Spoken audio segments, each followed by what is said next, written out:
आज बऱ्याच दिवसांनी आम्ही वाकडच्या फिश मार्केटला आलोय। तशी आज मार्केटला फिश कमीच आहे, तरी म्हटलं बघावं काय चांगली फिश म्हणजे फ्रेश अशी काय फिश मिळते। या मार्केटला नदीचे त्याचप्रमाणे समुद्राचे बऱ्याच प्रकारचे मासे अवेलेबल असतात। या सीझन मध्ये मासे थोडे कमीच प्रमाणात मिळतात, तरीही काही मासे मुबलक प्रमाणात उपलब्ध होते। म्हणजे कोळंबी, पापलेट, हलवा, कर्ली असे काही मासे तिथे आज बऱ्याच प्रमाणात अवेलेबल होते। पण इतर दिवसांच्या तुलनेत जर या दिवसात तुम्ही मासे खरेदी करायला आलात तर तुम्हाला रेट मध्ये फरक जाणवेल। सध्या मासे जरा महाग आहेत।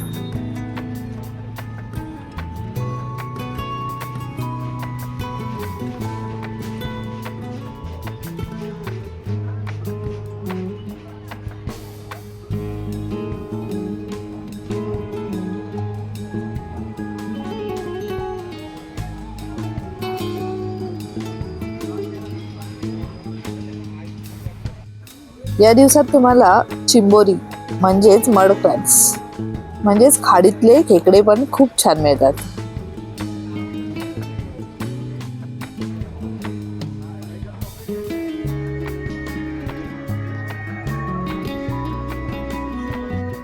मी आज कोळंबी आणि कर्ली घेतली।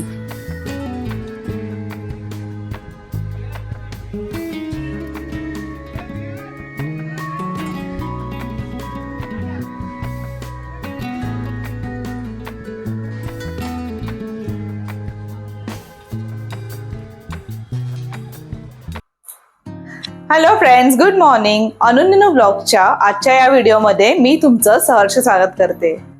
आज आपण आता जाऊन आलोय फिश मार्केटला आणि आणलीये फिश। तर आता कसं पावसाळ्यामुळे फिश कमी असते, तरीही आम्हाला जी फ्रेश वाटली ती फिश आम्ही घेऊन आलोय। तर मगाशी तुम्ही बघितलंच असेल, मी घेतलीये कर्ली। तर आता ही कर्ली मी मार्केटमधनं तिथूनच कापून आणली आहे, कारण घरी त्याचं कापणं म्हणजे थोडा प्रकार वेगळा आहे त्याचा। साध्या फिश सारखे कापले जात नाही, त्याचे जरा ट्रायंगल मध्ये पार्ट्स करावे लागतात। तर त्याच्यामुळे मी तिथूनच ही कापून आणली आहे काटेरी कर्ली फिश। ही मी तिथूनच कापून आणली आहे। आणि दुसरी मी आणलेली आहे कोळंबी। तर आजचा माझा बेत आहे कोळंबीचं कालवण आणि कर्ली फ्राय। तर आत्ताच आपलं सगळ्यात पहिलं काम आहे कोळंबी साफ करून घ्यायची। कर्ली तर आपण चांगली कापून आणलेलीच आहे। चला तर आपण सुरुवात करूया, कोळंबी साफ करून घेऊया।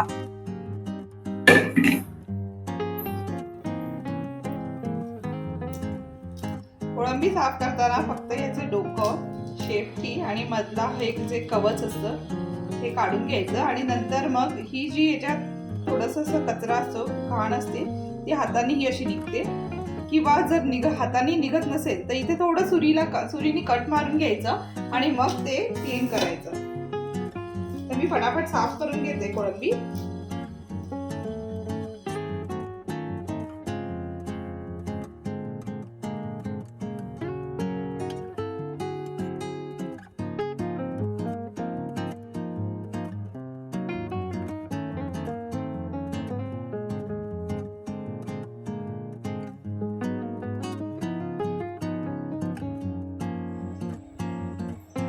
आता इथे माझी कोळंबीचं कवर म्हणजे कोशे वगैरे साफ करून झाले। आता मगाशी मी सांगितल्याप्रमाणे त्याच्या आतमधली घाण अशी स्वच्छ करून घ्यायची। बघा याच्यातली आताच निघाली, ह्याच्या आतली घाण अशी स्वच्छ करून घ्यायची। जो काही काळा दोरा असतो तो काढून घ्यायचा।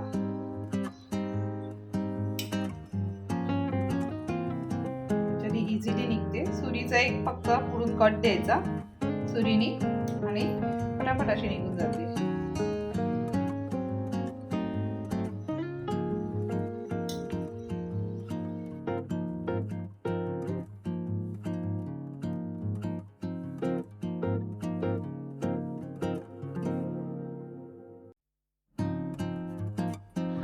इथे मी फिश आणि कोळंबी धुवून घेतली आहे। आता आपण इथे फिश मॅरिनेट करायला घेऊया, पण त्यापूर्वी ही कोळंबी याला मला कालवण्यासाठी आणि फ्राय साठी अशी वेगळी करून घ्यायची।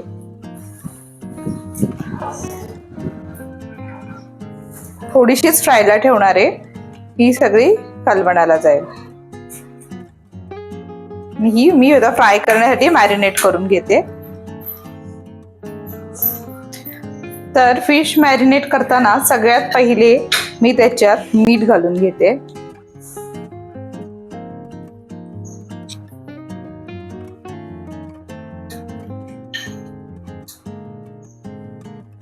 चवीनुसार मीठ घालून घ्यायचं. आणि हे कालवणासाठी ठेवलंय, याला फक्त थोडंसं मीठ आणि आलं लसूण पेस्ट लावून घ्यायची. जास्त टाकायचं नाही त्यात, कारण आपण कालवणातही टाकणार आहोत. त्यामुळे ह्याच्यात अगदी बेताचं मीठ टाकायचे थोडंफार. त्यानंतर हळद,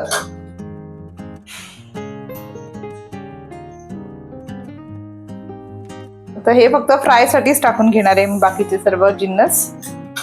आणि आलं लसूण पेस्ट, आलं लसूण पेस्ट आपल्याला थोडीशी इथे लावायची आहे, कारण कालवणातही जाणार आहे. याला 1 चमचा आलं लसूण पेस्ट.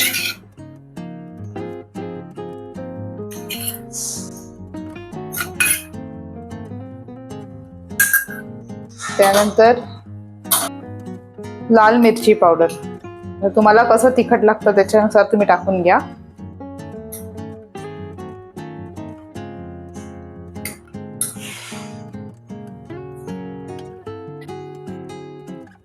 आणि आगळ, कोकम आगळ घेते मी इथे, जास्त नाही, अगदी 1-1.5 चमचा. याला 2 चमचे, कारण फिशची क्वांटिटी तशी आहे. आणि याला 1 चमचा असं टाकून घेतलंय. आणि जर तुमच्याकडे आगळ नसेल तर तुम्ही लिंबाचा रस वापरायचा, अख्खा लिंबू इथे पिळायचा, छान लागतं आणि चव खूप छान येते. आता आपण हे सर्व जिन्नस एकत्र करून घेऊया.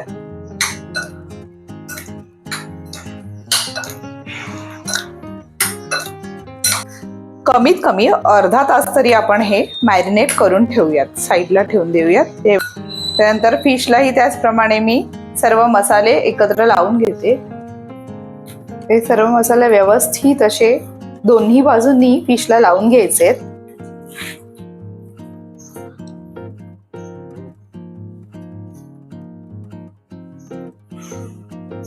मीठ मसाले सगळीकडे आत बाहेर पर्यंत म्हणजे मुरले गेले पाहिजेत, अशा प्रकारे लावून घ्यायचे. आता याला मला अदगळ हाताने करावं लागतं, कारण ही काटेरी आहे ना, ही हाताला काटे टोचत असतात त्याची.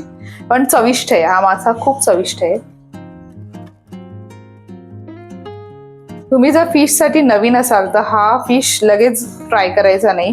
पण जर तुम्ही फिश पहिल्यापासून खात असाल तर काटेरी खूप छान चविष्ट लागतो, हा खायला हरकत नाही. याला फक्त असं म्हणजे काय होतं, संयमाने खावं लागतं, कारण याच्यात काटे असतात. व्यवस्थित खातानाही ते दाताखाली येतात, ते व्यवस्थित साफ करून खायचं. साफ म्हणजे ते व्यवस्थित खाता आले पाहिजे बस.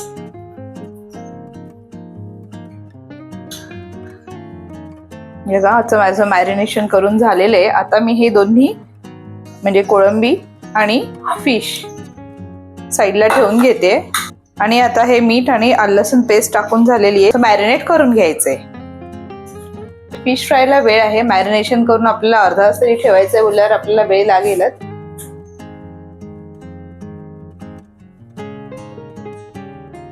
इथे आपण आता बघून घेऊया आपल्या कालवणासाठी काय काय साहित्य लागणार आहे.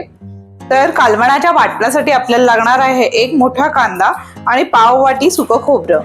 त्यानंतर 1 कांदा आपल्याला फोडणीत घालायला आणि बटाटा, हे तुमच्या आवडीनुसार आहे. जर तुम्हाला घालायचं असेल तर कालवणात घाला, नाहीतर नाही घातलं तरी चालेल. त्यानंतर हळद, धणे पावडर, लाल मसाला, मीठ वगैरे जे काही आपल्याला इतर साहित्य लागतील ते आपण वापरूयात. चला तर मग आपण पहिले सुरुवात करूया कांदे चिरायला. खोबरं मी थोडंसंच घेते, अगदी जास्त नाही, पाववाटीच लागणार आहे मला, त्याच्यामुळे एवढं पुरेसं झालं. कारण जास्त पण खोबरं तुम्ही घालाल तर तुमच्या कालवणाची चव गोडीच होते. खोबरं गोड असल्या कारणाने तुमच्या कालवणाची चवही बदलते, त्यामुळे खोबरं थोडं मी कमीच घालते. कांदा पण गोड, खोबरं पण, त्याच्यामुळे बेताचंच घालायचं. आता मी हे सगळं भाजून घेते. बघा, मी पाव वाटी जास्त नाही घेतलंय, अगदी पाव वाटीपेक्षाही थोडं कमी घेतलंय खोबरं. कांदा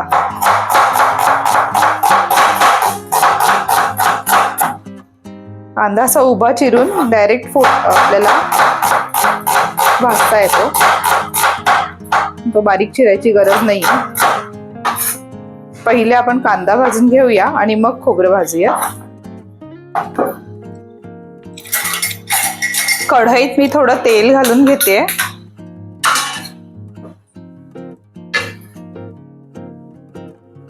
अगदी जास्त नाही, अर्धी पळी घालायचं आणि त्यातच तो कांदा आणि खोबरं भाजून घ्यायचंय. थोडं तापू दे तेल, मग त्यात मी हे कांदा खोबरं घालून घेते. तेल थोडं तापते तोपर्यंत मी हा कांदा पण आपल्या फोडणीसाठी जो लागणार आहे तो बारीक चिरून घेते.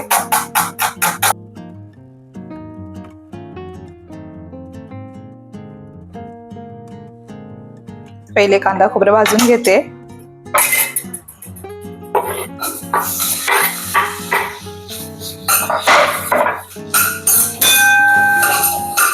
हा थोडा लालसरच भाजून घ्यायचा आहे.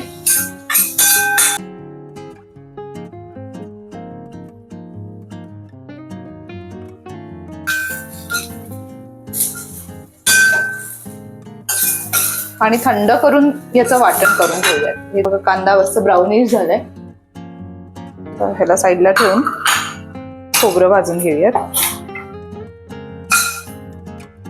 खोबरं आपोआप तेल सोडतं, त्यामुळे त्याला तेल टाकायची गरज नाहीये भाजताना.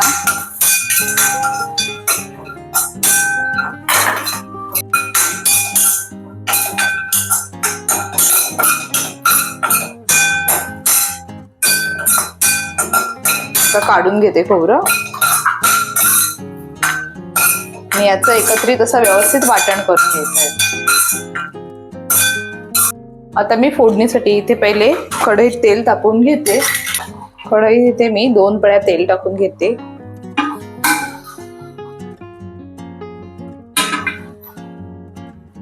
इथे तेल मस्त तापलंय, त्याच्यात आपण तमालपत्र घालून घेऊयात.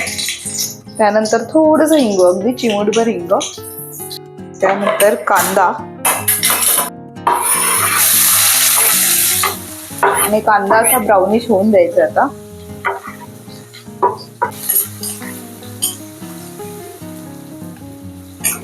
कांदा थोडा ब्राउनिश होऊ दे मीडियम फ्लेम वरती. कांदा थोडा ब्राउनिश झालेला आहे. आता याच्यात आपण 1 चमचाभर आलं लसूण पेस्ट घालून घेऊयात. याच्यात आपण आता हळद, गरम मसाला पावडर, धणे पावडर आणि लाल तिखट घालून घेऊयात.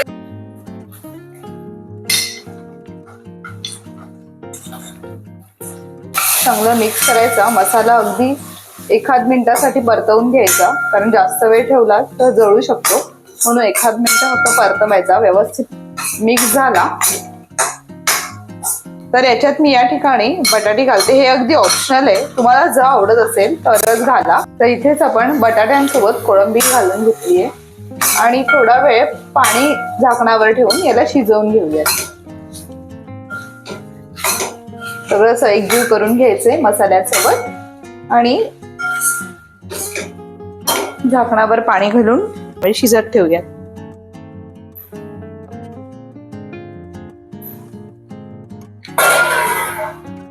एक 5 ते 10 मिनिटं आता शिजवून घेऊयात.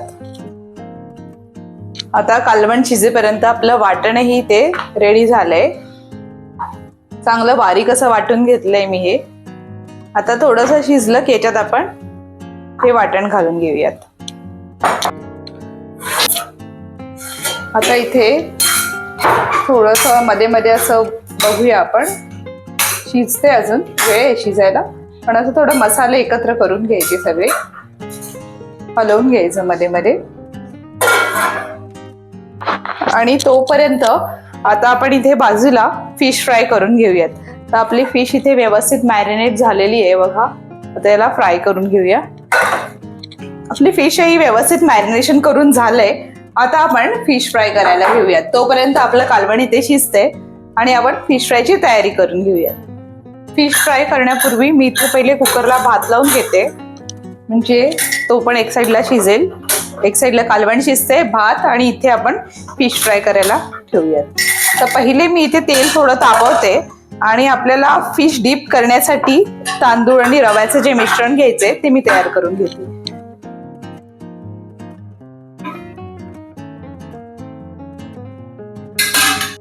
इथे मी आता तांदळाचं पीठ घेते आहे, 1 चमचा, आणि अर्धा चमचा एवढा रवा, बारीक रवा मी घालून घेते. बारीक जाड जसं तुम्हाला आवडतं असं अर्धा चमचाच घालून घ्यायचे. आणि हे मिक्स करून आता ह्याच्यात आपल्याला फिश डीप करून फ्राय करायची आहे. हे बघा,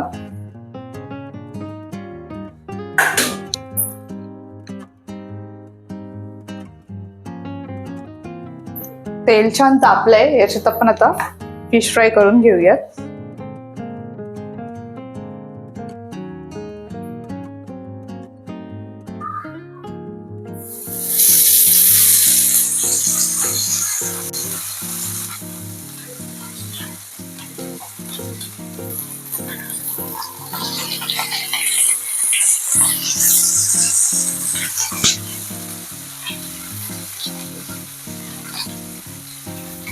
तेल तापेपर्यंत मी हाय फ्लेम वर ठेवला होता. आता थोडा मीडियम फ्लेम किंवा लो फ्लेम करून घ्यायचंय, कारण तेल नाही तर तुम्ही जेव्हा फिश फ्राय करताना तेल म्हणजे फिश डीप करून जेव्हा तव्यावर ठेवाल तेव्हा तेल तुमच्या हातावर येण्याची शक्यता असते. तर यावेळी इथे फ्लेम लो करून घ्यायची गॅसची.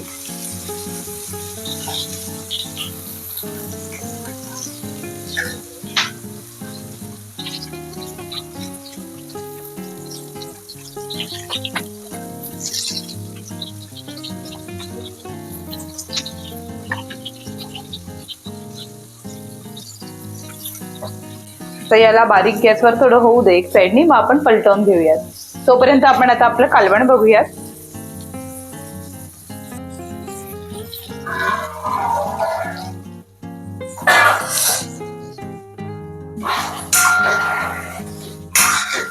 इथे आपण आपलं वाटण घालून घेऊयात आणि मीठ पण याच इथेच घालून घ्यायचे, म्हणजे चवीनुसार तुम्हाला जसं लागेल तसं. मी जास्त वाटण टाकत नाहीये, तरी 2 चमचेच वाटण घालून घेते पहिले, आणि मग गरम पाणी त्यात घालायचं आणि मग वाढवायचं. म्हणजे तुम्हाला जेवढं कालवणाचा म्हणजे रस्सा जेवढा थिक हवाय किंवा पातळ हवाय त्यानुसार तुम्ही तिथे पाणी वाढवायचं. हळूहळू वाटण घालून घेते मी.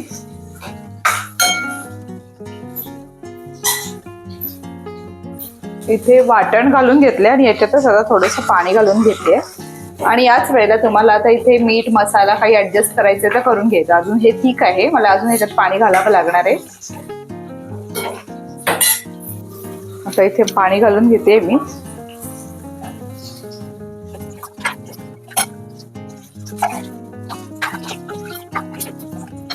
थोडा मसाला आणि मीठ ऍडजस्ट करून घेते.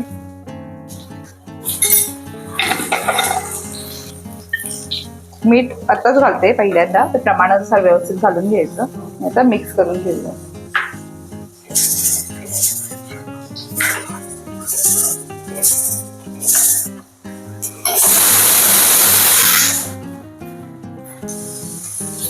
भातही आता झालाय, दुसरी शिटी झाली की भात कुकर बंद करून घेते आणि फिश फ्राय एका साईडची झाली आहे, चेक करूया.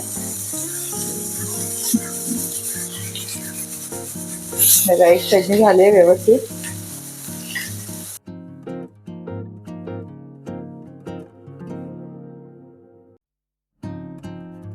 दुसऱ्या बाजूने आता फ्राय करत ठेवूयात.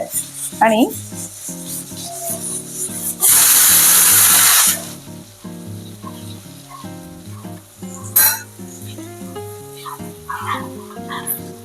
कर्ली फ्राय होईपर्यंत आपण बाजूच्या तव्यावरती कोळंबी फ्राय करत ठेवूयात.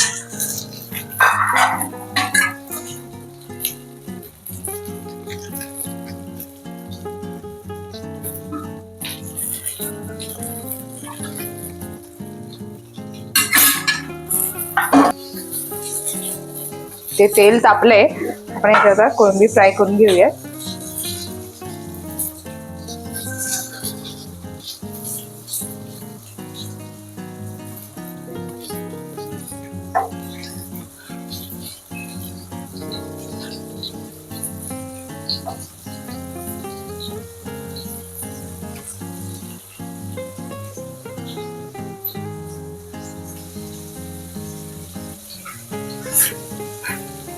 कर्ली ही ऑलमोस्ट फ्राय झाली दोन्ही बाजूनी.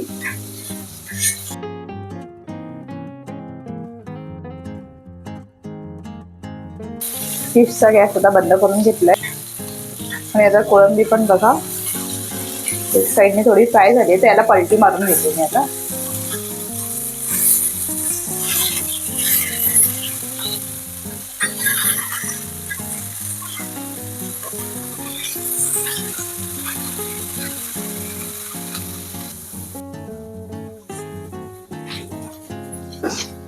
कालवणाला उकळी येईपर्यंत आपण याच्यात 2 आमसूल म्हणजे कोकम घालून घेतलेली आहे आणि कोळंबी ही फ्राय होते.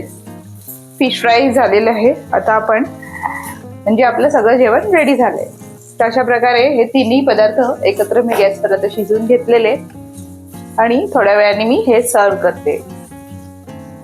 काही वेळेस आपण फिश जास्त प्रमाणात आणतो, मॅरिनेट करून ठेवतो. तर ही फिश ठेवण्याच्या 2 पद्धती आहे. एक तर तुम्ही याला फ्रीज मध्ये व्यवस्थित ठेवा, नाहीतर जर तुम्हाला फ्रीज मध्ये ठेवायची नसेल तर फिश फ्राय एका साइडनी म्हणजे फक्त एका बाजूनेच फिश फ्राय अगदी मंद गॅसवर करून ठेवायचे आणि पूर्ण फ्राय नाही करायचे. थोडं अगदी गरम झाल्यासारखं ते फ्राय करायचं एक साइडनी आणि तशीच थंड झाली की झाकून ठेवायची आणि मग इव्हिनिंगला दोन्ही बाजूने ती व्यवस्थित फ्राय करायची म्हणजे कशी ती क्रिस्पी होते.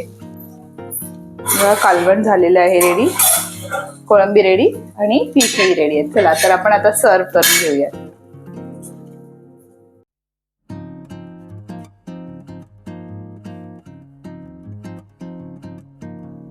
कशी वाटली तुम्हाला माझी आजची ही रेसिपी? तुम्हाला जर माझा हा व्हिडिओ आवडला असेल तर माझ्या व्हिडिओला लाईक, शेअर आणि कमेंट करा आणि माझ्या चॅनललाही सबस्क्राईब करा. धन्यवाद.